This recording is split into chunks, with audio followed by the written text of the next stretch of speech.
So hello and welcome everyone. This is week 8 of oral communication. I'm very happy to have you all here. I'm going to ask, if possible, because we're recording, that if you have a question throughout, that you actually put it on the voice chat if you're able to. If not, then put it in the text, and we'll try and kind of get to it. I've called this particular lecture Creating Suspense, Lessons from Creative Writing, because I have this sense that we're coming up to the next assignment, which is our individual presentation. And as you know, that is either a TED Talk or an occasion speech. And I'm going to put up some details about that in due course. But I just wanted to kind of key you up to that coming up. And I had the idea that suspense or adding some drama by way of creating tension in your presentation would be a good lesson to go over. Because I'm someone who enjoys creative writing, I wanted to use some examples from fiction and then see if we can translate those into non-fiction and see what we come up with. For today's class, I'd actually like it to be a bit more interactive than some of the others, not only because I have some video examples that I want to share in order to generate discussion, but also because I really want to learn from you the kinds of things you think about when we talk about presenting, and I can only do that by hearing from you. All right. But if you see me looking over, by the way, I've got some notes on another screen which I'm having to refer to a little bit. So this is what I want us to cover today. I want to make some of the connection between what we've covered so far in the course, and we've covered lots of different elements of oral presentation. We started with some ideas about communication itself. We've included structure. I've had a class on arguments and claims. And well, we're now in week 8. Recently we had a lecture on symbolic convergence theory, which is the SCT in that first point. We've had audience analysis. What else have we covered? There are a few other things we've covered, 2 more things. I did a couple of weeks of analysis. So a couple of weeks. One was an analysis of speeches by the President Trump and President Obama. And then a session on interviewing, and I did that through an analysis as well. So there are different kinds of lectures that we've had. We've had theory lectures, we've had lectures with some application, we've had some lectures which are pure analysis. And I put up a picture of Mr. Messi because I actually think this is going to be a bit of a mix of different things, and that's why I've put that character up, because I want it to be a bit of everything. Excuse me. So the other thing I want us to do today is to talk about suspense through structure and writing, and I want to cover some tips on writing a non-fiction outline based on my own experiences and based on what we've covered in the course. So for me, this is a bit of an overview lecture of what we've covered so far, and I'm looking forward to your input. All right, so let me start you with this. What is suspense? I've given us some text to go with it. He stood in the doorway, his face in shadow, and somehow I knew this wasn't going to he wasn't going to take this news well. Pardon me, the pictures and the slides, I did something weird in formatting when I transferred them to Collaborate. But excuse my typo as well. All right, so what do we mean by suspense?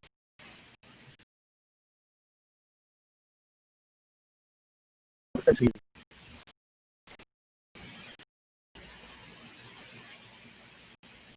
give us some ideas. Another way of asking it is, what does this passage cause you to ask? You're not hearing me clearly? Is that better? We have to hold on to my microphone a little bit. No, it's not better. Okay.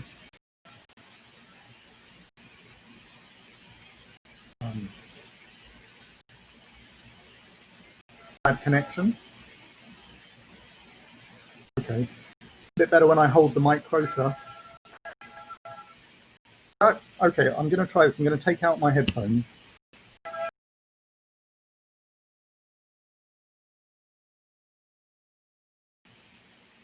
Okay, how is it if I take out my headphones? Okay, all right. Perfect. Okay. All right, well, let's get back to the question at hand then. He stood in the doorway, his face in shadow, and somehow I knew he wasn't going to take this news well. What does it mean to have a passage or be in suspense? What's going on?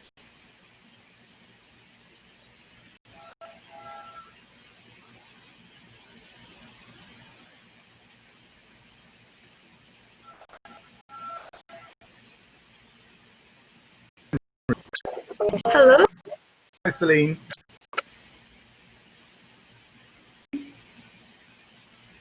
No, sir, that's not me. Oh, I'm seeing your name pop up. Yes, so a moment of anticipation, someone said. Yes, why don't you can just chip in, you don't have to put your hands up. I think it's easier if you can just start talking or type. Okay.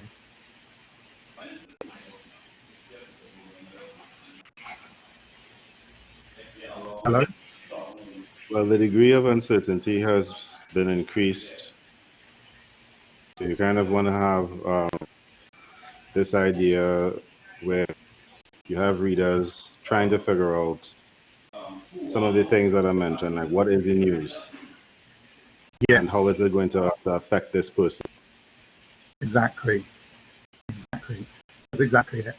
So this anticipation is created because essentially you're asking questions. I put some questions in my notes. There's a relationship between the point of view character, the protagonist, and the character in the piece. He stood in the doorway, his face in shadow. Somehow I knew he wasn't going to take this news well. So there's a relationship between the person who's saying that and this person that they're looking at. Why is he in shadow? What does his face really show if you could actually see it? What is this news about, as you said? How will this change the relationship? So it's an anticipation in your listener. For any of you from literatures, students from literatures, or the MFA, or your undergrad students, any creative writers though? Nobody writes fiction. None of you?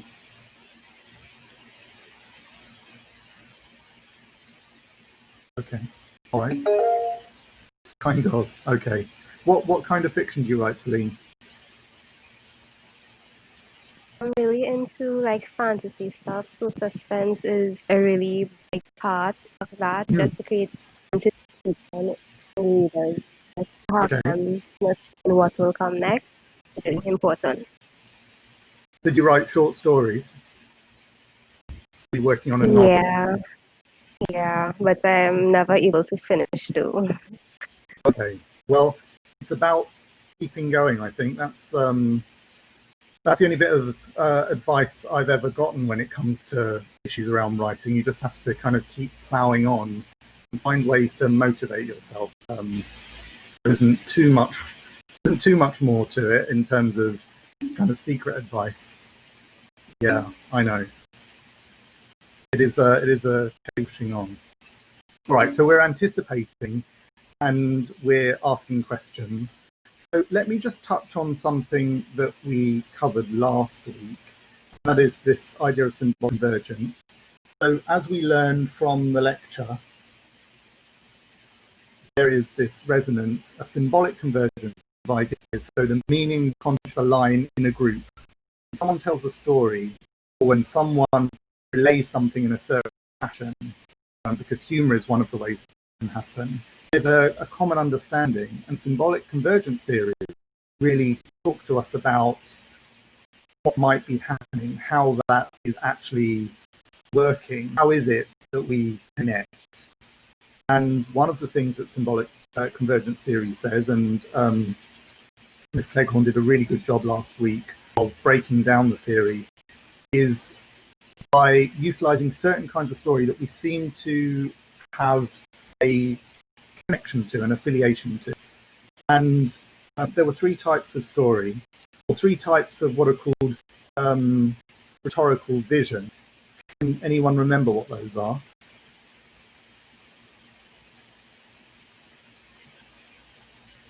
This was just last week. What do you remember?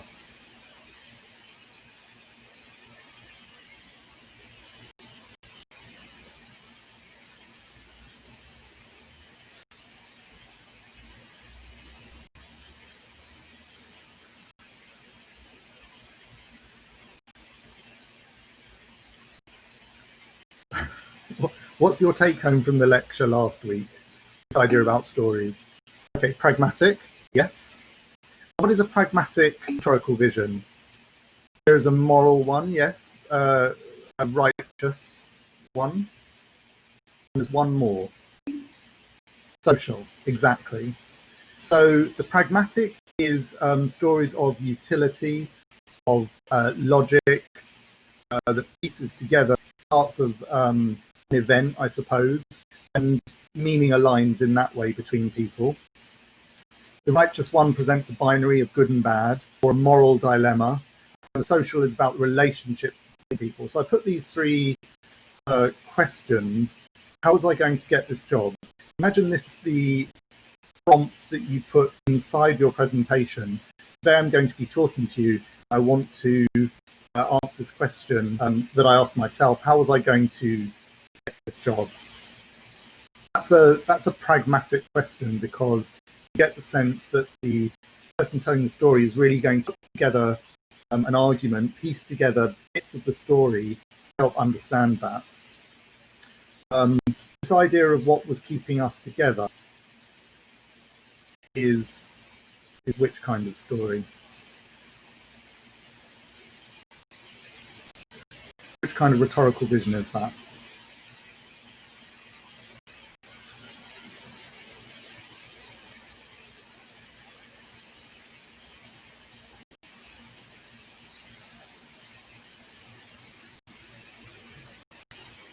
Or does that seem like a social? Yes, exactly, Ilya. Exactly, it's social. Because it's about relationships between two people. If someone says what, or many people, what was keeping us together, they're talking about themselves and somebody else. So who says stealing is always bad? Obviously that's about a moral decision. Is it right or wrong? Can we justify ways through it? And the idea of talking about archetypes and talking about superheroes and talking about fantasy is because embedded in those ideas are some of the more abstract ways of connecting to those ideas. So the idea of a superhero obviously presents a villain. We have kind of character types that we can talk about. A mentor, so that would be a coach, and an athlete maybe, or a teacher and a student. Someone who's guiding someone, and you get lots of stories like that that connect with people. The outlaw, someone who's fighting on fringes of society, and they are living a life that's judged by their own code, if you like, and they're working towards some particular goal. And Fatal, this kind of dangerous woman who's dangerously attractive. We're drawn to her, but we don't know if it's going to lead us into some kind of problem. These are just archetypes, of course. So these are different types of story, and I hope you got from the lecture last week, and I asked you about, or I mentioned to you, this idea of putting it as an idea from the idea working backwards into your writing. So you could add different kinds of story to connect people. Are we okay with that from last week? Do you have any questions?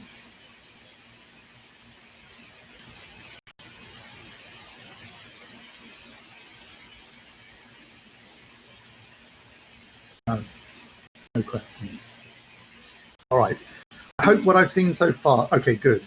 I hope we are going to be interacting a bit more. Otherwise, it's just going to be a monologue of me answering my own questions and reading out a few little bits and pieces from you guys. I really do want you to interact as much. All right.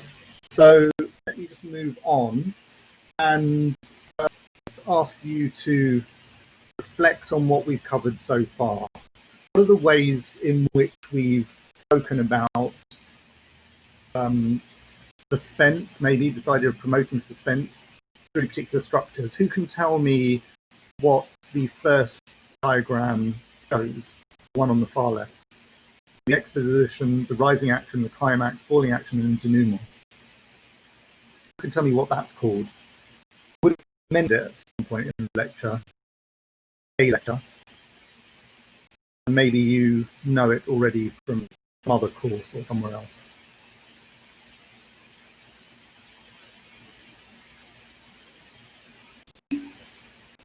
Isn't that class? So a bottom to top effect. Tell me what you mean by that. It's not what it's called, but you might have the right idea. Tell me what you mean.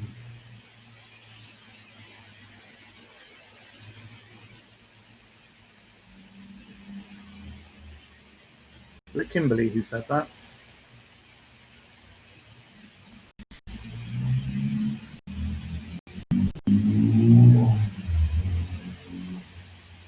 Kimberly?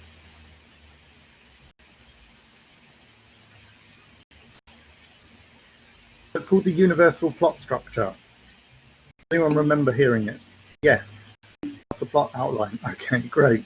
The universal plot structure is this idea that when you're writing a story, at various points you need certain kinds of activity, and within a piece of fiction, that activity is described as plot.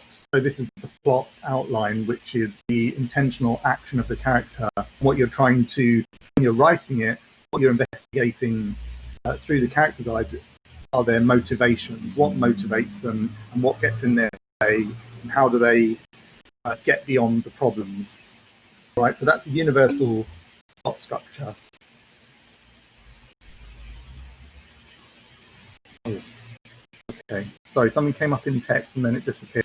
Okay, so Kimberly, 5 years to become a CEO of the company, so the transition to the top, I start from the bottom, the rising action, the obstacle climax, pass a milestone, and falling action is like lessons learned.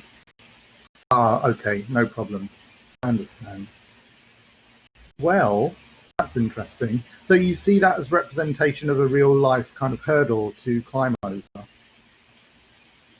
And you know what? I think you're absolutely right. I think the physical realities that we live are actually represented in this plot structure, which is why it's called the universal plot structure. There's something inherent about our desire to get over a particular problem. And the rising action are all of the things that get in the way and create tension.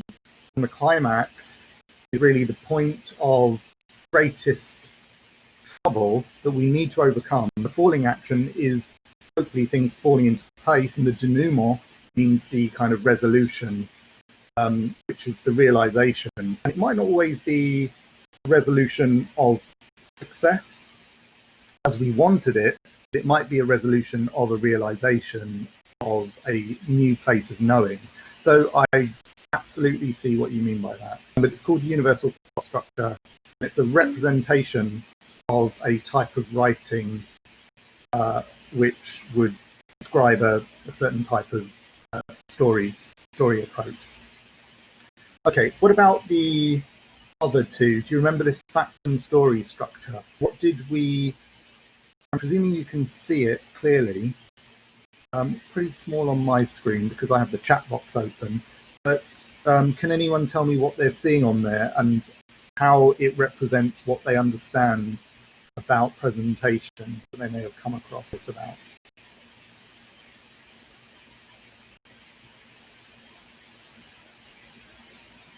Well, for the fact and story, what I understand about the presentation is that when you presented the fact and story structure, you would give a story, probably to relate to the audience, kind of building a sort of suspense, and as well rapport with the audience, and then you go to the facts. So like, for example, if you're talking about climate change, you could probably introduce an example of probably how or a story of something you did in the past, and then you give a fact about the statistics of climate change, or you relate that to something. Yes, yes. Do you think that's more like the fact and story or the explanation, what you've described? How do you see those two as different?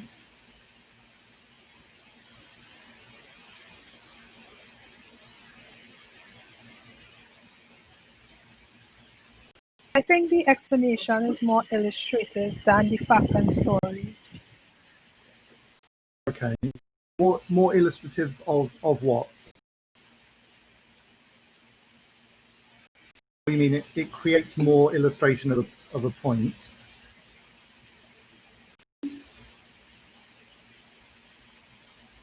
Okay, yeah, so people can zoom into the images. Thank you for reminding us of that. If I zoom in, I guess it would zoom in for everybody, would it?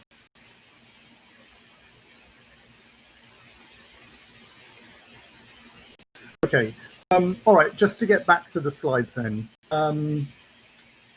Fact and story is about the kind of contrast each time with the starting point. What is different and what is the reality? What is different and what is the reality?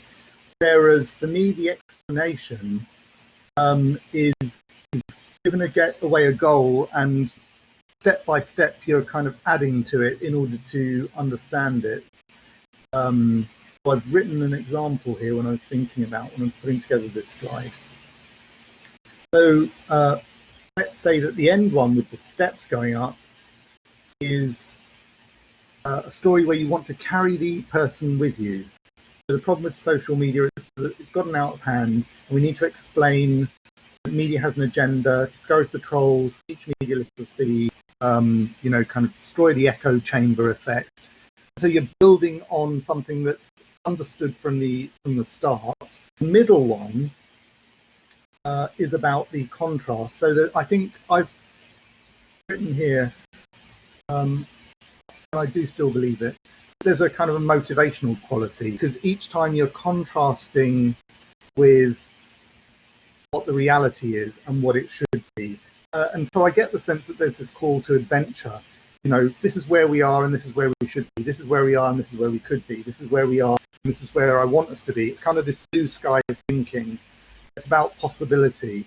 And I think that you can actually, if you kind of burrow into these structures, see the ways in which certain kinds of stories would do that. What I'm actually going to do is have us explore ideas like this by looking at a video and then doing some kind of analysis. And I think we should do that now. All right. How do I get back to the slides? If I can. Oops, no. All right. So I'm asking, hi Luke, I'm asking what touches you in this story. I'm about to put a video clip link into the actual chat box, because I realized when I uploaded these slides to Blackboard Collaborate, it flattens them and therefore it prevents me from showing you live. So I'm going to ask you to do this with me, but on your own devices. Let me get my link. This, okay, just as a trigger warning, this clip that I'm about to have us look at is from something called Midnight Gospel. I lost access to my keyboard. Wait, the cartoon Midnight Gospel? Yes, Netflix show. Do you know it? Oh my god. Yeah, I watched like 2 episodes. It's real good. Okay, well I hope I'm not gonna blow any secrets for you, because this is from one of the episodes in which well, maybe you could explain to people what it's about.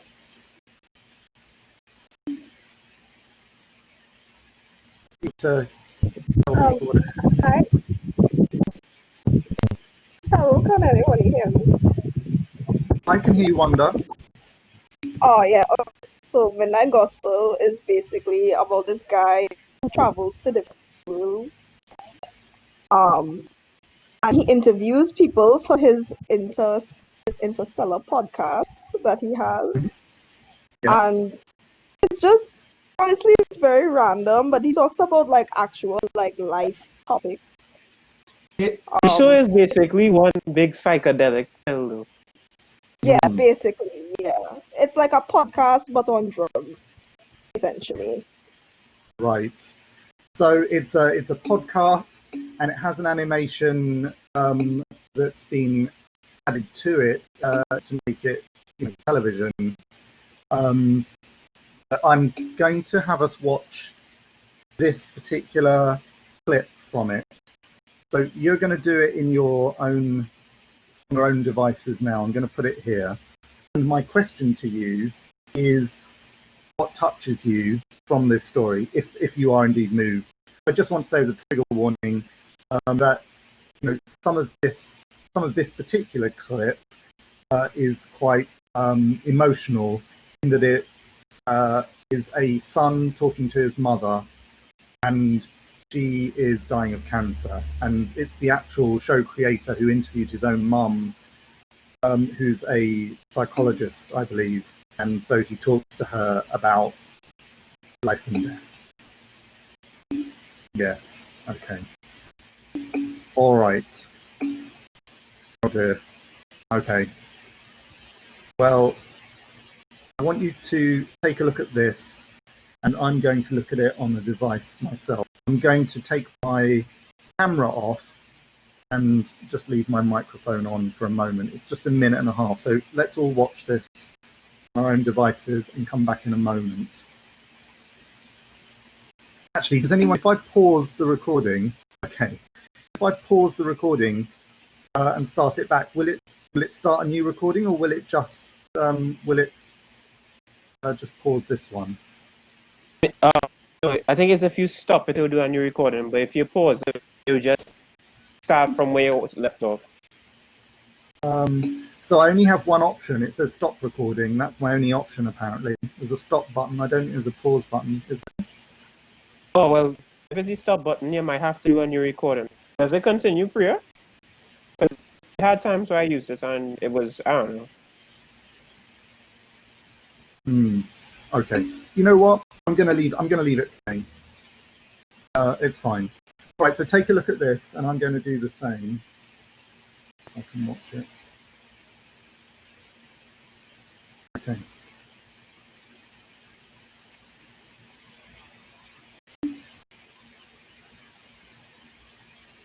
Yes, only the stop button I'm seeing. All right. So you should be watching this now.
Yes. Yeah. So some very powerful words in the story that she was telling him. Oh, yeah. So in terms of what we were saying about symbolic convergence, I mean, she's obviously telling a true story, and she's talking about it from her understanding of, you know, the human condition of life and death. Which of those rhetorical visions do you think you see or experience or feel in that story?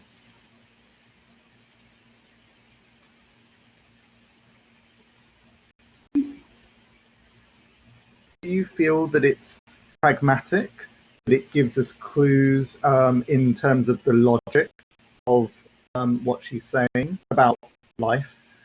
Do you think there's a way in which it explores the relationship between people, or do you think it explores the morality, the good and bad? Excuse me. Okay, combination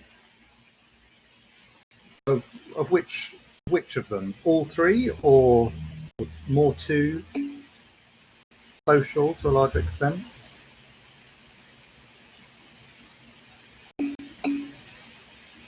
A tone of voice, yeah. Yes.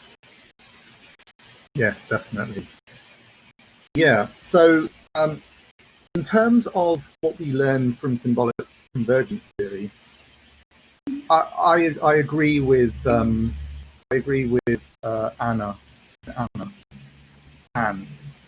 but it's really a combination. I think all three are in there, to be honest, and that makes it, I think, a very powerful story. And I was asking what touches you about the story. Why is it that it resonated with you? A lot of people identified the tone with which you spoke, kind of gentleness. I think sometimes things stories are things that we relate to because we literally connect them. We experiencing a particular truth, and that realization that makes sense, and this is what is going on, is what makes it relatable. It is relatable because we believe it to be true, or we're touched by it. Yes, exactly. So in that moment, in that story, she opened our eyes to reality of, you know, something that we maybe don't want to look at, and that makes it particularly powerful. So if this were a story that you could tell in a presentation because because it was authentic to you and you connect to it, who do you think in the audience it would connect to most? Yes, I think there was comfort in it, through that vulnerability. Feel vulnerable because somehow not something we can escape from, but there was something redeeming about it. So who in your audience, if you heard that story, you think would connect to it most? I mean, and we are all audiences of it in this moment.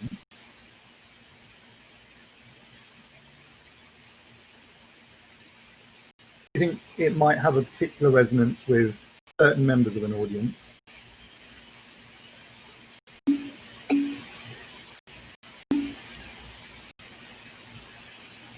Yeah, exactly. So as Danelle says, someone who's recently lost a loved one, someone who's going through illness, someone who's concerned about health for some reason, who is feeling some kind of physical illness or emotion or some kind of problem, or someone mature, someone who's older and maybe reflecting on these things, or someone who's terminal. Exactly. So all of those things definitely. I actually agree with you, Jewel. The idea that it applies to everyone, and maybe in this time of pandemic. Very true. Great ideas. So the fact is, we all connect to it in some ways, and that's one of the things that makes it such a powerful story. Because it is this message that we can all relate to at a certain level. All right, so let me have us look at another one, not from this same show, but from something else. I want to have you look at this clip.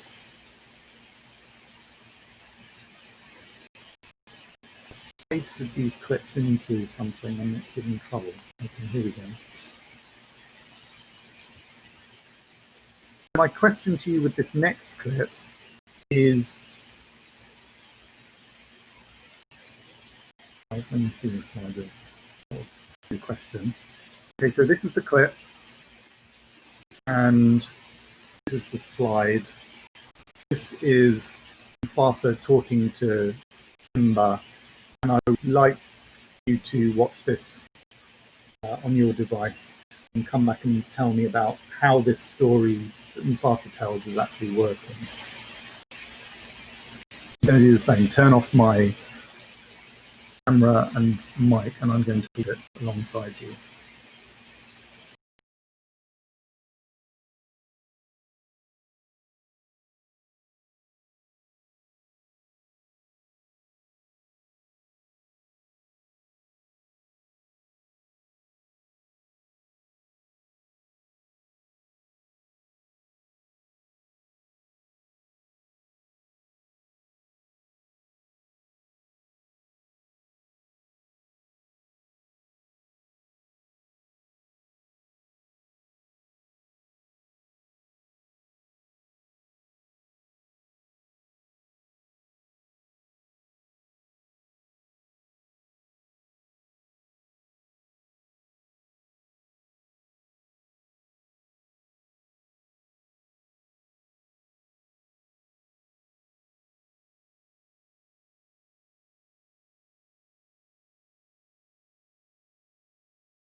Okay.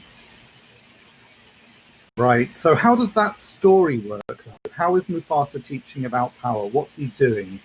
We're thinking about the story itself that he's telling. What are the elements?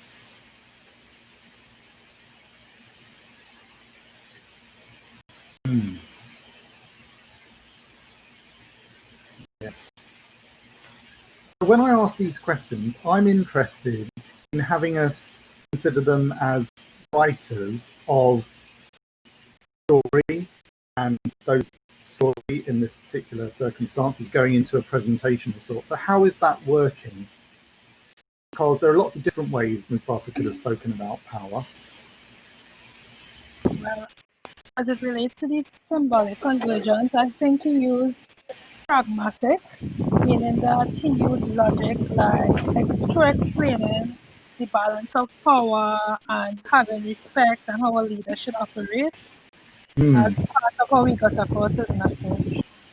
Yes, very true. What about some of the lessons? What about some of the lessons from literature? What might be the, like he refers to the setting sun, and what is that in terms of the way it's working within the story? Am I asking the question in a way that's jostling you in the direction I'm thinking? Analogies, yeah. So the limits of becoming a king is illustration, right? Holding responsibility, everything has come to an end, setting sun, right. So we have the setting sun as a metaphor for the kind of cycle, if you like, or the setting sun is, he talks about the setting sun and the end to his own reign and rise and fall, as you've mentioned, of power, and excuse me, lost my notes. Rise and fall of power, and with it comes responsibility in this idea of a cycle. So again, does this connect to you in the same way? Do you feel it as you did the first one? Yeah. Okay. Do people feel this too? I've chosen two quite metaphysical clips. Yes. Okay, in a social way. So the social component, in terms of the rhetorical vision in symbolic convergence, is about the relationship. So we get the father and son talking. Do you think it would feel different if it were two brothers talking about the father, or if it were brother and sister talking about a parent? Would that feel different to you, Jewel, if you heard that story told from a different perspective? Yeah. Yeah, I think so too.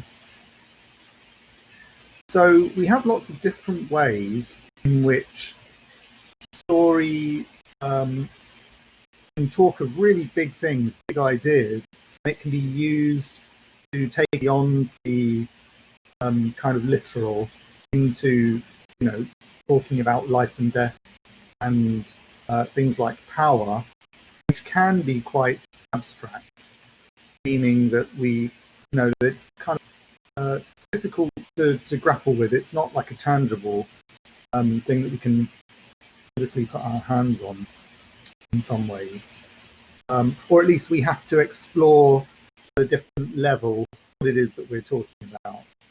All right, let me see what we have next. Yeah, 2 different generations. Meaning one is on the ascendancy and the other is acknowledging, that things come to an end. Definitely. Yes. Yeah, I agree with you. All right.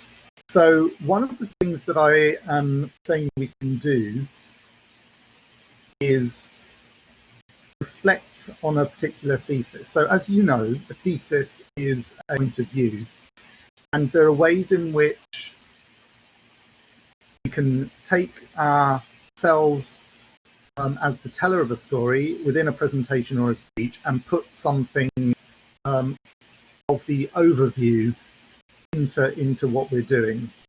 So I want you to come up with some taglines if you can. So the tagline is something that goes on the front of the magazine, and it's perhaps a key line in the speech you could think of that would tell the story. It's something that is going to grab people's attention, and I've come up with 2. Here's, if I were telling a story, if I were giving a presentation, I might say, I'm going to be talking about the power of the Lion King, and Mufasa talking about the cycle of life and death. Here's what he doesn't tell Simba, because I want to draw you to a central point in my story. I've written one here at the bottom, that life for me has always been framed by loss, not because I'm a pessimist, but because I want to tell you about the time I grew from letting go. I don't know if that's as intriguing for you, but I want you to come up with your own. Just take a couple of minutes, and if you can think of a tagline or a key line that you can think of that relates to one of those 2 stories, either the cyclical nature or about, accepting death and therefore transforming experience of life, and put them into the chat. Let me give you a moment to do that.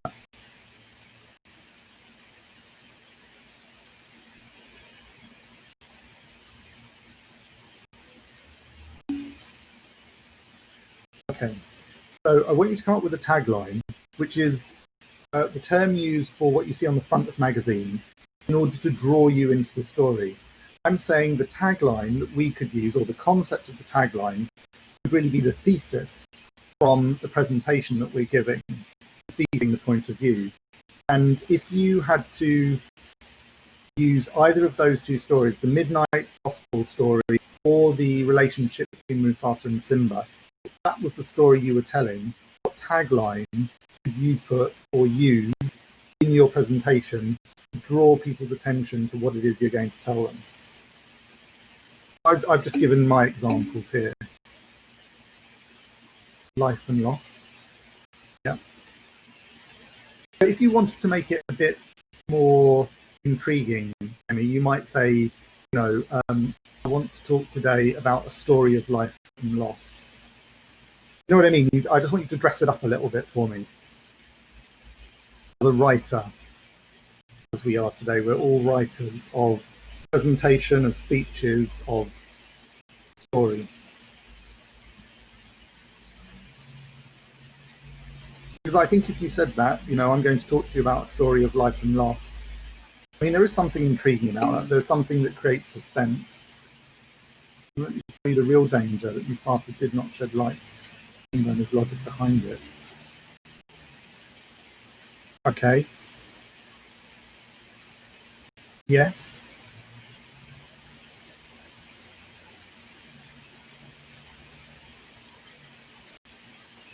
Let's have a few more. Thank you for that one, Kimberly. A couple more.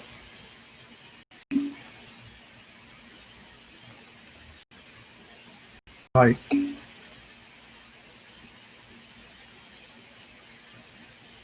Yeah. Oh yeah, I like that. You can't die without truly living, and here's why. I like that. That's a very punchy statement.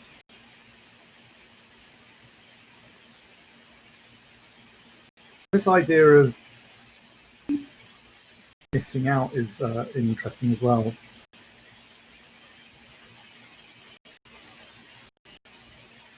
Yes, power is like the ocean's tide, both giving and taking. Yeah.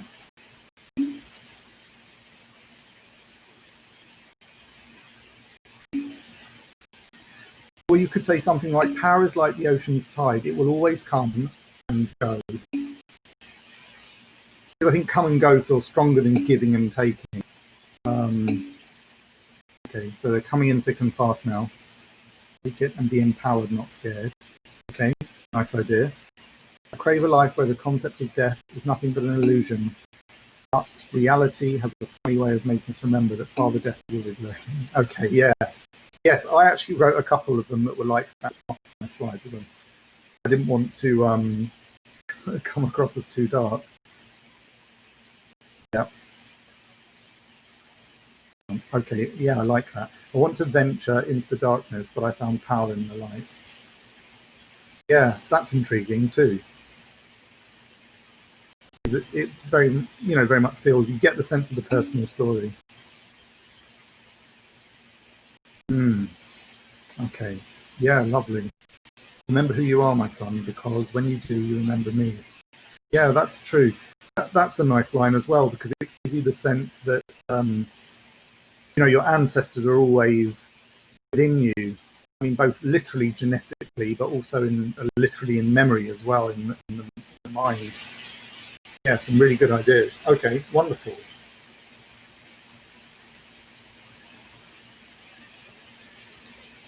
Okay. All right. So let me just have us move on. So in the case of a story, we have something called the inciting incident. And that is the point early in a story where you face an event that sets the character off in motion. And I was reading from an article called 9 Tricks to Writing Suspense Fiction from the Writer's Digest article, included in the citations at the end. And it drew this distinction between mystery and suspense. If you were dealing with this story idea of the assassination of the US president, I know that the US presidential stuff is all very topical now. Honestly, that's not why I chose this as an example. That was in the article. It could, I think it's quite recent though. It may well be connected to what's going on currently, who knows. But anyway, mystery and suspense. Mystery, in a mystery story, as a plot structure, the president dies early, and the story is about finding the killers, and the drama starts after a big event or particular death. A suspense story is this kind of intrigue that something is going to happen. And so we have an example of a leaked memo to kill the president, and the story is about stopping the assassination. So the drama's created before this big event, it's kind of leading up to it. So in one case, the inciting incident is the death. The other is this kind of intriguing bit of information. And what is my point of putting this up?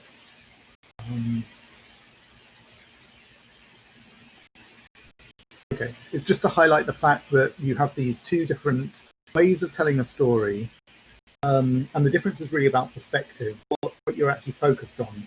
In a suspense, you know the enemy because you're chasing him down according to the leaked information. So you know who it is you're after because you know something's going to happen. In a mystery, the writer plays his cards close to his chest. So I'm giving us a non-fiction example here.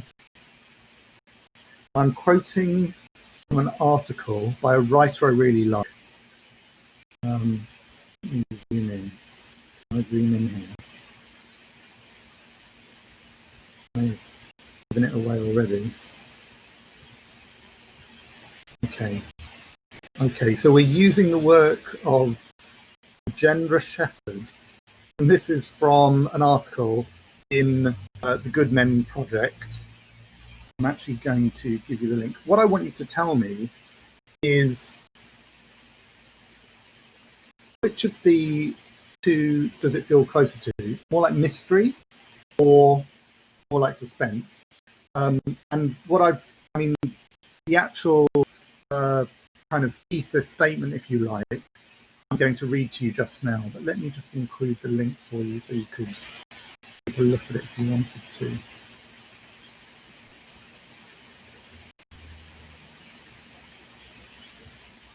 Incidentally, a writer I highly recommend. Some very sound ideas and very clear, incisive writing. He's not necessarily that well known as yet. All right, so enough of my self-aggrandizing. So I've written here that failing to get a job interview. Okay, no, let me start higher up. Grief spoken of in everyday conversation is the devil lifetime partner whose being was so entwined with your own that the two cannot be picked apart. And so with the demise of the other comes the ultimate failure of the whole. Failing to get a job interview is not that grief. And yet the repercussions followed the Elizabeth Kubler-Ross class 5 stages of grief, albeit as a sprinkling of rain to its bigger, bolder, angrier brother, monsoon. It left me damp rather than sodden. Therefore it needs a different name, an expansion to pre-grief perhaps, already taken to refer to anticipatory grief. I came up with this term GEF, which I no longer like. But anyway, so GEF then, for something lighter that rolls off the tongue, just as it rolled into my life as a 3-week emotional sine wave in August. Anyway, all right, so let's say that it's clear from this article that there's this incident of someone who didn't get a job they interviewed for, and they went through the stages of grief. What does this feel more like? Is it more like a mystery or more like a suspense? So what I've done is taken this idea of genre and I'm asking us to apply it to non-fiction.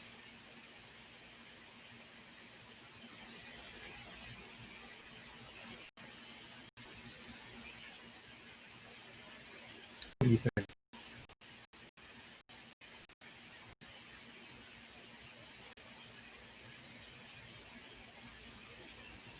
Mystery or suspense?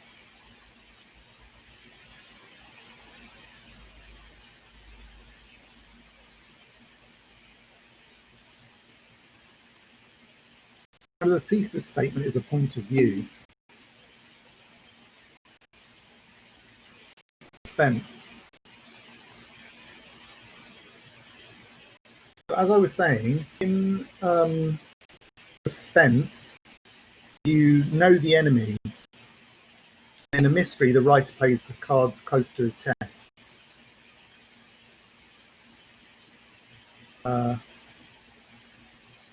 Kimberly, you say history. Oh, is that an autocorrect for mystery? Oh, okay. Yeah, okay.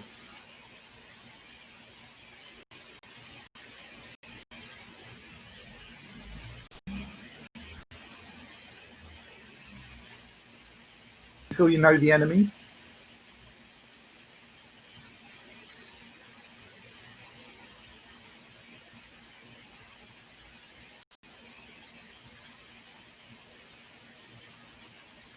Okay.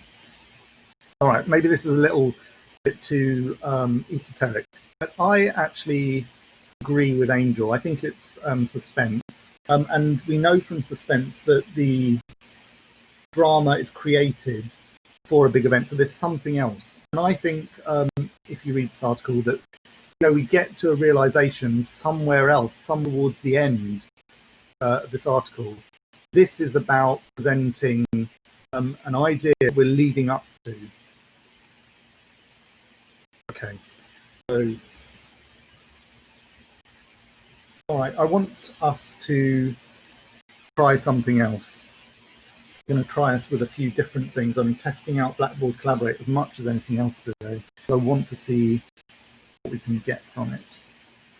Okay, so I actually want to try us with some poll questions on what we've already covered in the course and whether I've made an impression upon you.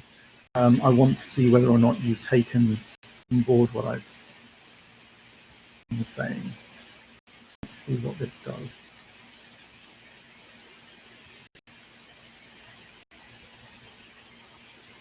Okay. I'm going to ask you this question here. This is the question. Let's do this first question. I just want to see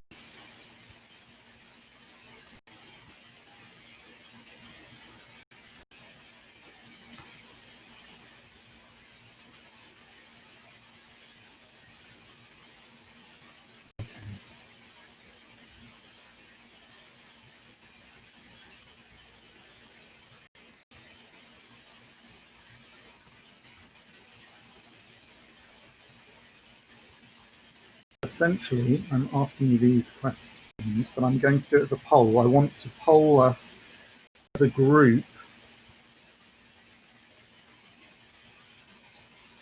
and see how many of us think certain things.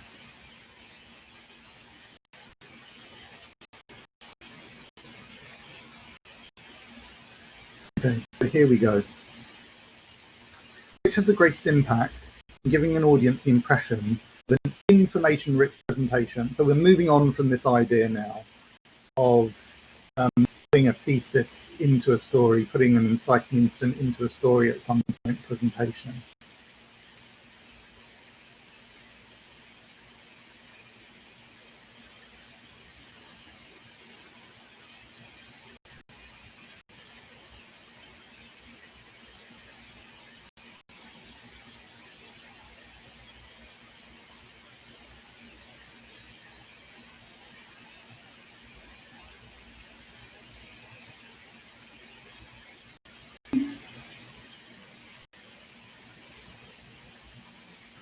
When I was okay, right, that came up and then disappeared. If I can get back.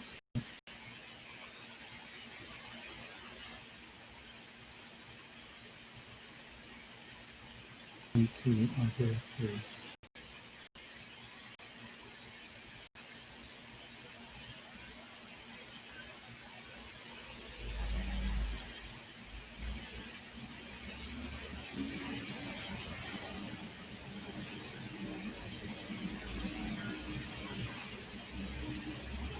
Okay, so it automatically hid it at some point.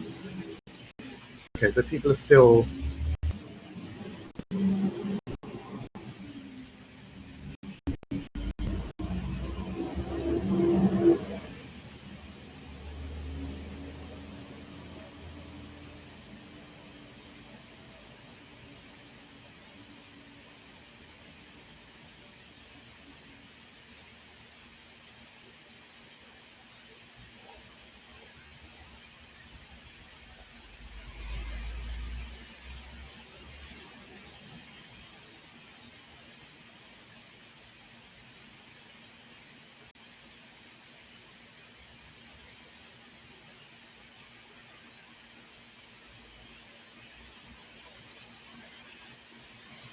Okay. All right. So we seem to be. I mean, certainly there are a few people who are still either not responding or about to respond. The idea is that you're kind of divided almost equally about whether dramatizing a story would give the sense of it being rich and full of information, and asking questions would do that.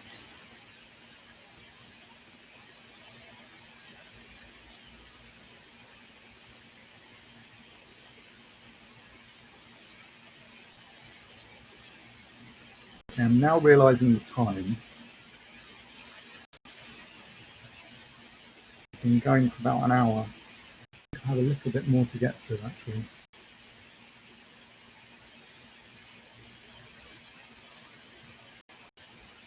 All right. So the idea you're saying is that dramatizing a story is a way of making a presentation feel like it's rich with information. We're going to talk a bit more about dramatization and what that involves.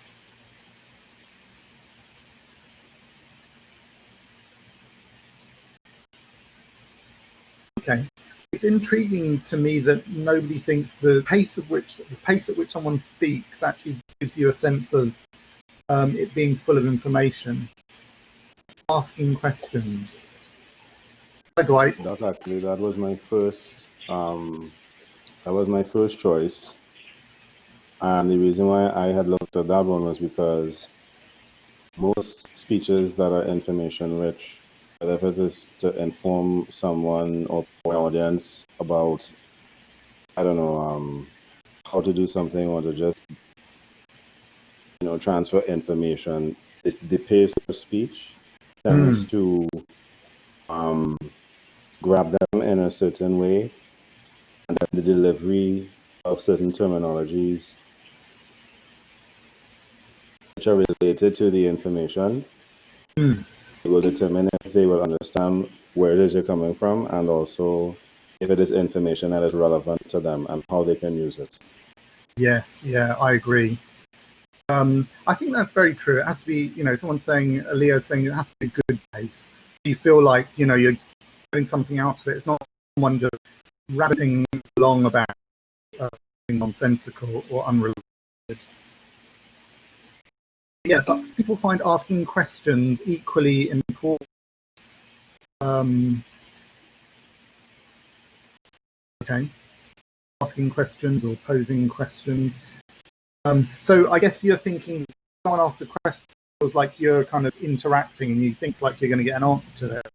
That's the thinking behind that. Okay, good. I want to do one more poll question and then move on. Okay, let me do this one. One more poll question. Right, exactly. When you ask a question, people feel like they're part of it, and if you speak too fast, you lose them. Okay, so I have some examples of that actually, and I'm kind of keen for us to dig into it a little bit. Okay.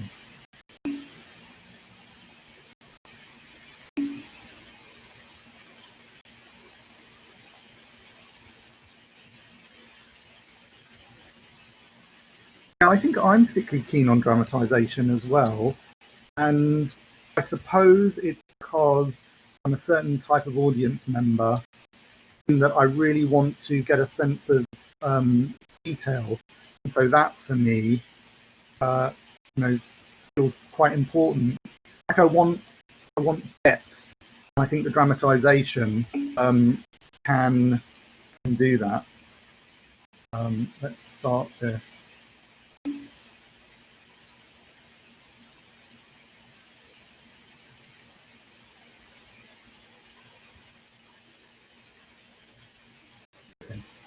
Okay, one more poll question, and then we're moving on.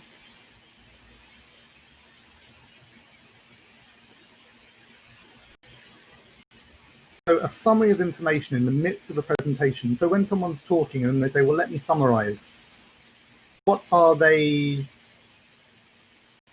doing? do you feel?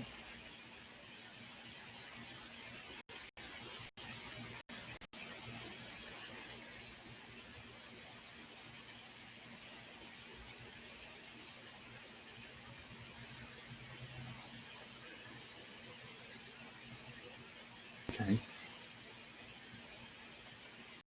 You can still vote, I think, at this point. It's just hiding the responses. Let's uncover it.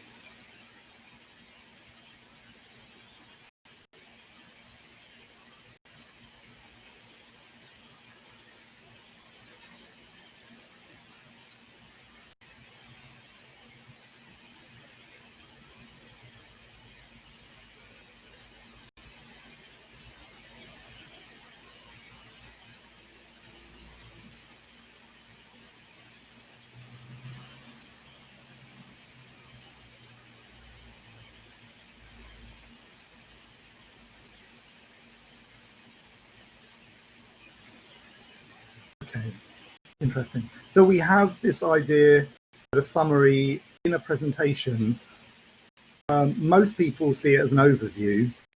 It's definitely that. But also,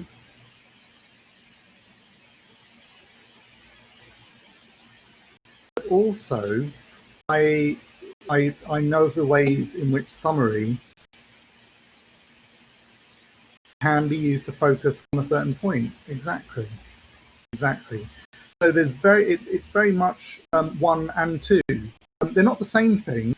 They are different things, but a summary could be used to achieve both of those, depending on how you do it. And I put that in because I wanted to see which of them people felt was the one that they would tend to assume was right thing, not the right thing, but the one that they would typically lean on because they think that is how they understand summary. But actually, it very much can be used to focus on an idea. And you do that by saying that you've told me, or you've heard about X, Y, and Z, and this is what it amounts to. It's not so much a overview of everything said. It's like, okay, so this is what we now understand based on all the arguments I've given you at this point.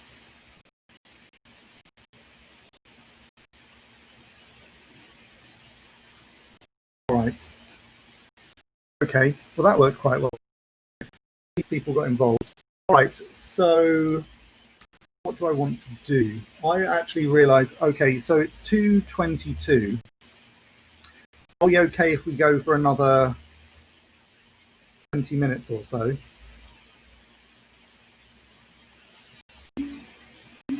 Yes, okay. All right, let's do this. I didn't realize this presentation was going to take so long, actually. It's probably my way of speaking. I can get through it.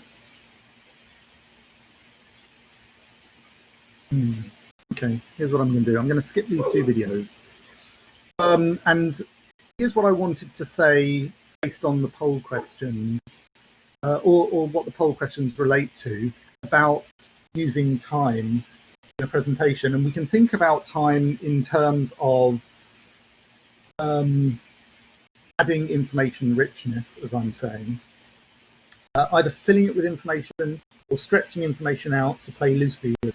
And I think that the elements on the left are the ways in which a story can feel quite information rich. These are ways in which you can feel like you're learning a lot from something and suit the kind of presentation where there are different arguments building up to answer one point.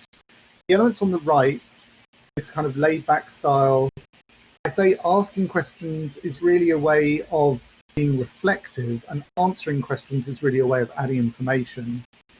That was my distinction with the idea of questions, is a way of actually exploring a single idea and presenting them with maybe one argument that you keep kind of coming back to in different ways. So that was the distinction I wanted to draw. I'm actually going to put those two clips into myelearning so that you can actually look at them yourself. They're two very different styles. One of them is a very kind of fast-paced TED talk. The other is much more laid back, but it's a really important idea. It's a key idea, and it's just the fact that you can do these two things. You could deliver the information in different ways, and one feels information rich, the other feels maybe information loose. Excuse me, but it's still an interesting story, but it suits a different kind of presentation. Okay, so let me get to a couple of things that I really wanted us to look at. So a couple of ways of talking about suspense is to say you have to keep the stakes high. What is the principle at the basis of a story, and what could you boil this down to? I actually want you to take a listen rather, to this particular story. This is from a story that I wrote, and it was published on a literary site. And I actually just want you to listen, Will, on your own device, to the first. Let's get to 2 minutes and 20 seconds, as it says on the slide. Take a listen. Take a listen to this.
Okay, so maybe you're back with me. All right, so this is how I want us to think about it in terms of a translation into non-fiction. So from what you heard, what's the relationship between the storyteller and the person in the content? Who's actually talking, and what's he talking about? Okay, exactly, it's her brother. Yes, and what is he hoping to achieve?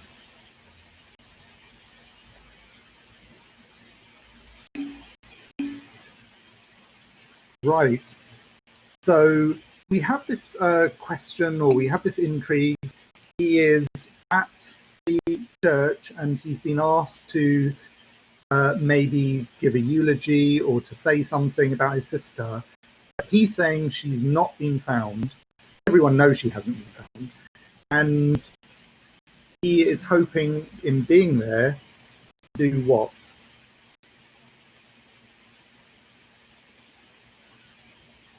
You have a sense of what he might be hoping for?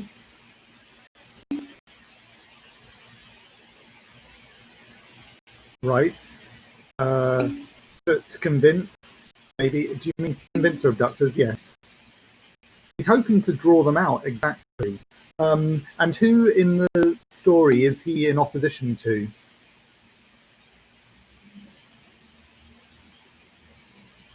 Like, who's opposing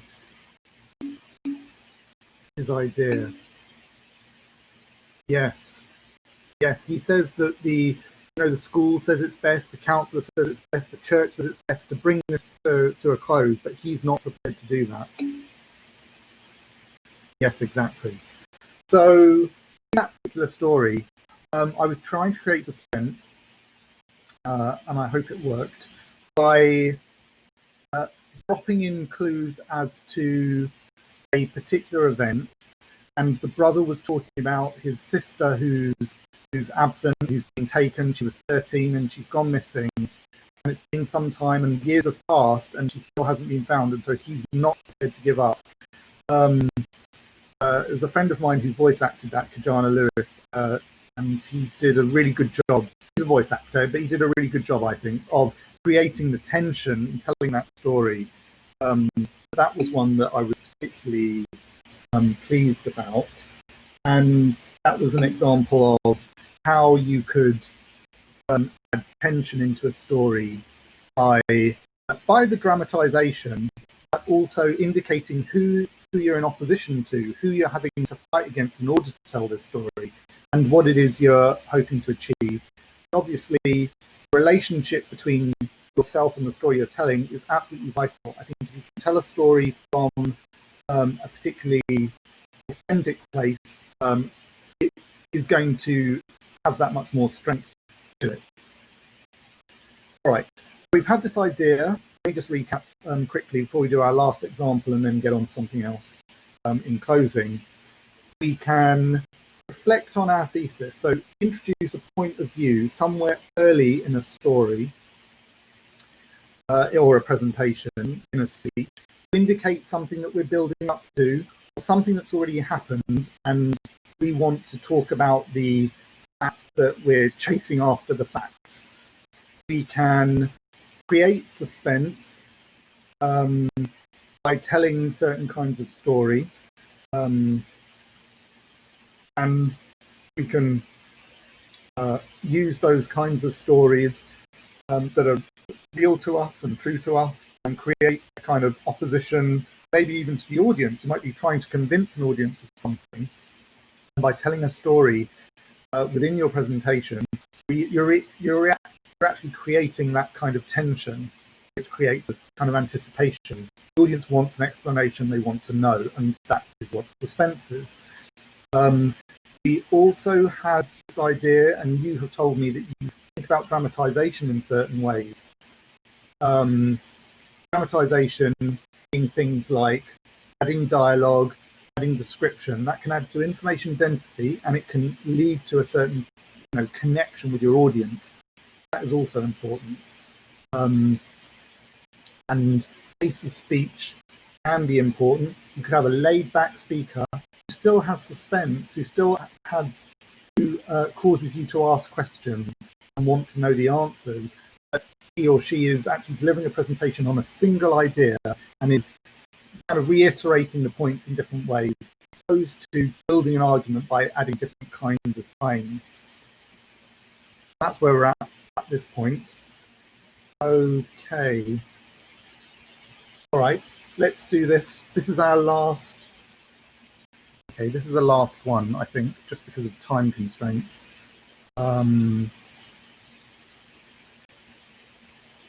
Do I have to link? Let me look it up really quickly.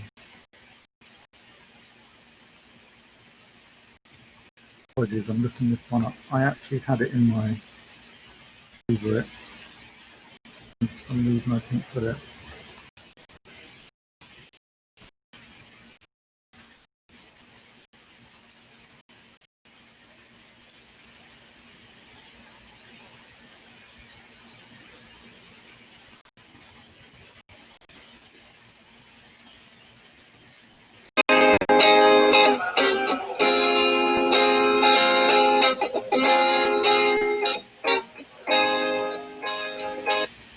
Okay, sorry. Here we go.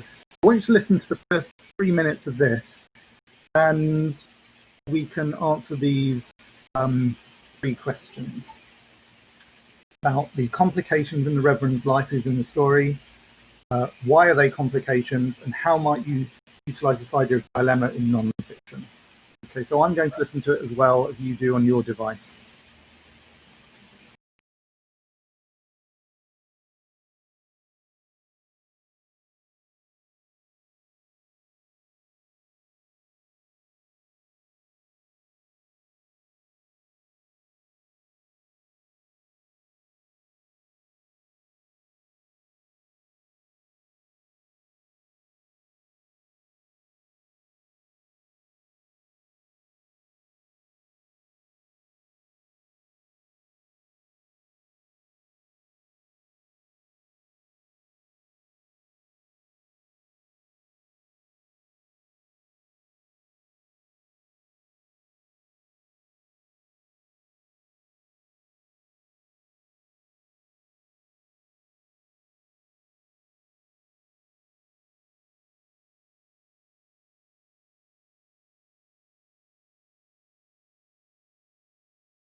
You should have listened to the first 3 minutes of that. And tell me a bit about that story. What's going on there? What are the levels of complication in the Reverend's life? What's going on with him?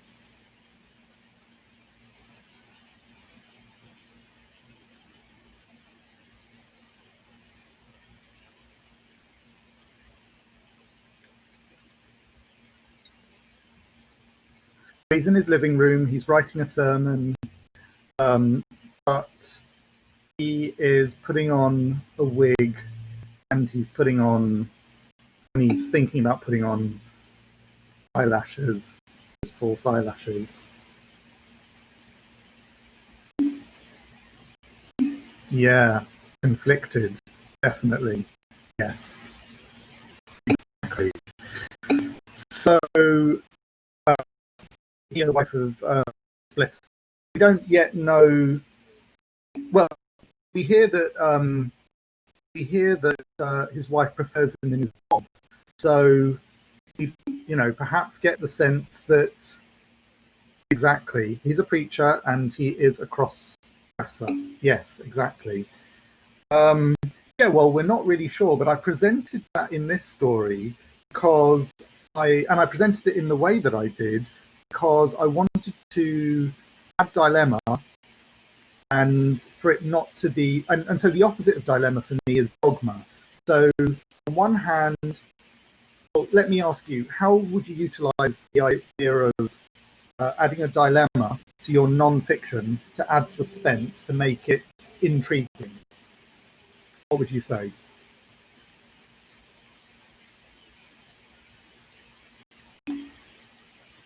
Okay, so if you want to add dilemma as a mechanism for creating suspense in your presentation or speech, how might you do that? I've done it in this story as a piece of fiction, but I think there are lessons from it that translate to non-fiction.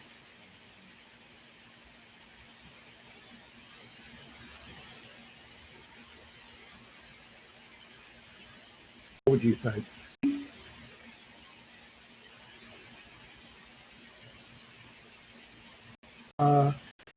I think so. So Aaliyah's saying, by not saying what the dilemma actually is, well, let's hear a couple of other things and then let me hear. Then let me say something about it.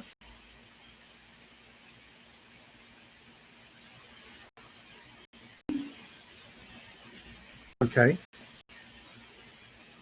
Use of questions.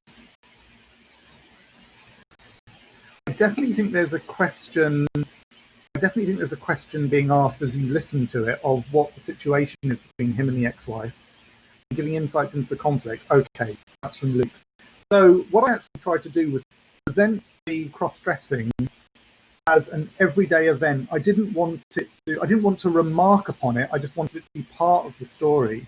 And I think a really good lesson from fiction as a way of creating suspense is to not be dogmatic, to present the idea of things being conflicted.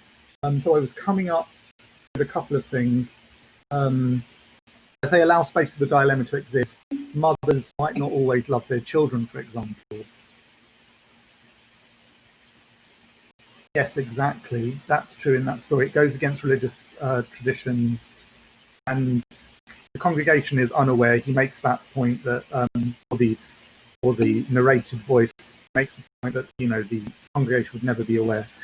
So I think one of the ways to create suspense in your presentation is to not be dogmatic, is to present the unconventional as everyday, meaning that you're then going to explore it, whatever it might be. And in this case, this is a reverend who, has a particular habit, has a particular need, and it's explored throughout the story. And so if you were going against conventions and you were giving a motivational speech to students, you might, in a way to add dilemma or to make it different from the conventional motivational speech, you might tell students that they should be realistic about their goals, or they should think about their goals in terms of what is,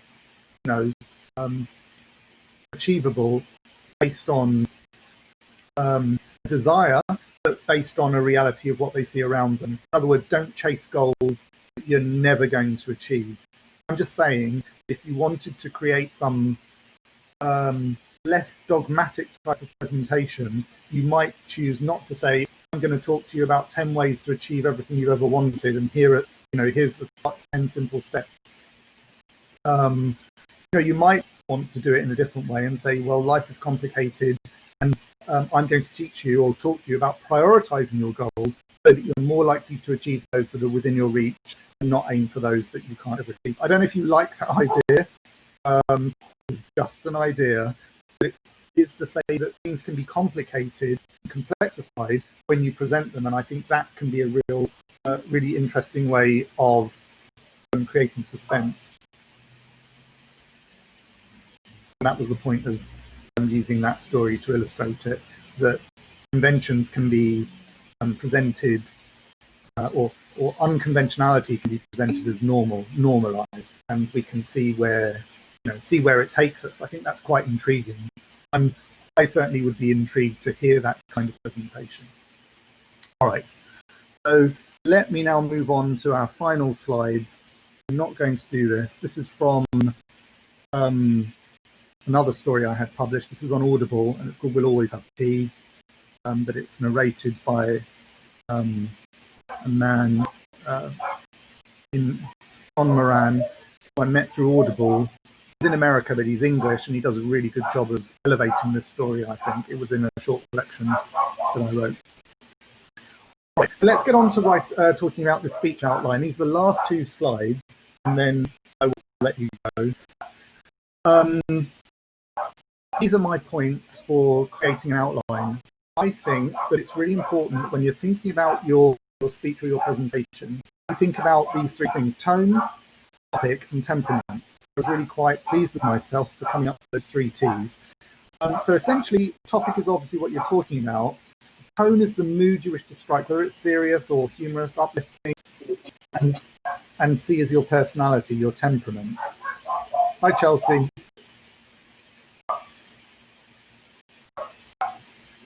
Hi, good evening. Hi there. You had something to, you were going to add something?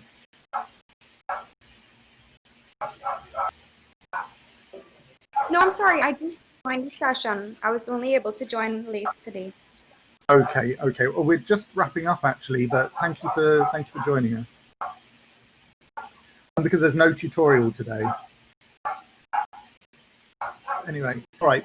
I think the other thing to do is to set out the themes, and a good way to do that is to think about what are the key ideas I want to present in my presentation, and let me kind of put down some crossheads of key ideas. I think it's important to think about the overall structure. So I say plot structure because I'm talking about story, but if you're letting it non-fiction, you can still have a plot.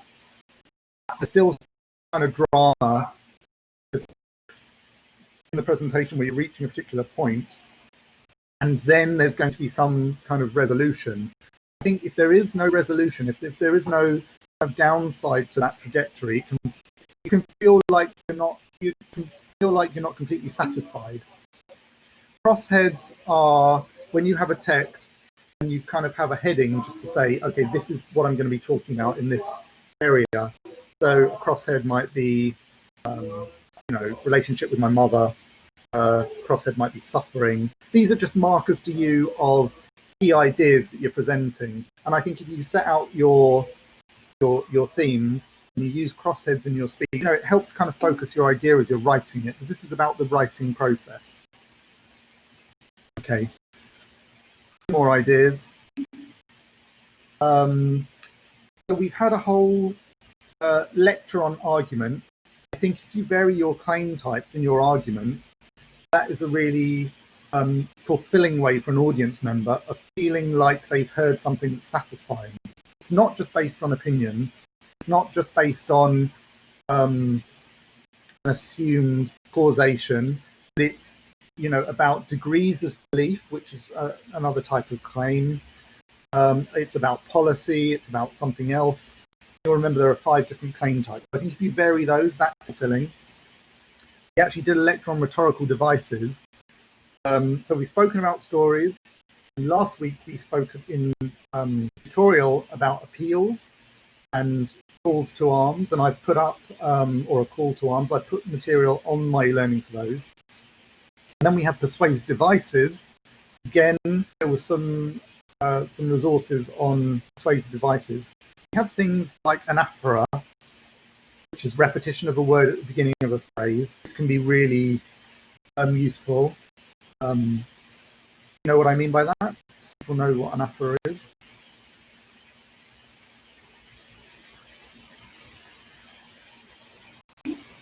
Oh, okay. As I said, it's when you repeat something, so you'll say, you could say, we will not be taken advantage of, we will not stand for being abused, and we will not let this go unchecked. It's just this repetition in a particular way. So once you use a phrase in a particular way, it can feel like you're kind of confirming it. Another persuasive device, which is really good, is where you imply something bigger than what you're actually dealing with, or rather, what you do is you imply the grandness of all of the things this could mean. The I have a dream is repetition, but anaphora is when you repeat it in a particular phrase. I will not, I will not, I will not. You know, and they go after that. They go on like that. Whereas I have a dream was a particular proposition that was used throughout that speech. I think it occurred 8 times. And apparently, I read somewhere that it was actually he was inspired to add that just off the cuff when some woman shouted out something in the audience, and he added it. But it wasn't. I don't know if it was originally. I don't think it was scripted then, which is really interesting. Hyperbole is this idea of inflated speech, you know, using a lot of kind of grand gestures when explaining something. Questions that I think you should ask yourself is, you know, does my work create suspense? Have I added dilemma? Have I used different devices that we've spoken about today that might create suspense rather? And really importantly, is the payoff sufficient? Yes, exactly. That's anaphora. Yes, it is. It's the repetition of Mr. Speaker, Mr. Speaker, Mr. Speaker. Yeah. The payoff is something that comes when you talk about plot structure. It's like, was it worth it? Did I get from this what I, you know, came to hear? So the question that often in academic circles people ask when they're listening to your presentations is, so what? You know, when you're doing your, not defense so much, but seminars, when you're delivering academic papers or research, people often say, well, so what? So what does it mean to me? You know, have I learned anything from this? Is it big me to be interested? So that's payoff. And lastly, I would say when you're working on your presentations, don't expect to have written this perfect draft, you know, in one go. I think it's really important to understand that you have to work through multiple drafts, and in doing that, you actually add these different elements in and think about them. Have I added suspense? Have I got a strong argument? Is there a payoff? Is there a plot structure? What is my tone like? Am I coming off as aggressive, or am I winning the audience over? Are they empathizing with me? Does it suit my personality? Can I add humor, or is it really feeling kind of awkward and out of place? All of those things I think you should think about when presenting your drafts and working through your drafts in order to get to your final presentation. And with that, guys, this is where I would like to leave it. And as I say on the slide, thank you. We're almost there. We're approaching week 10, which are your individual presentations, which you're going to do in batches, and then week 12, which is a group presentation. I'm going to talk more about that. We have a couple more weeks of lecture, and then we have your presentation. So thank you so much. I hope this has been useful, and I'm going to stop recording. And if you have any questions, you can ask them. If you need to leave, you can go ahead. Thank you so much.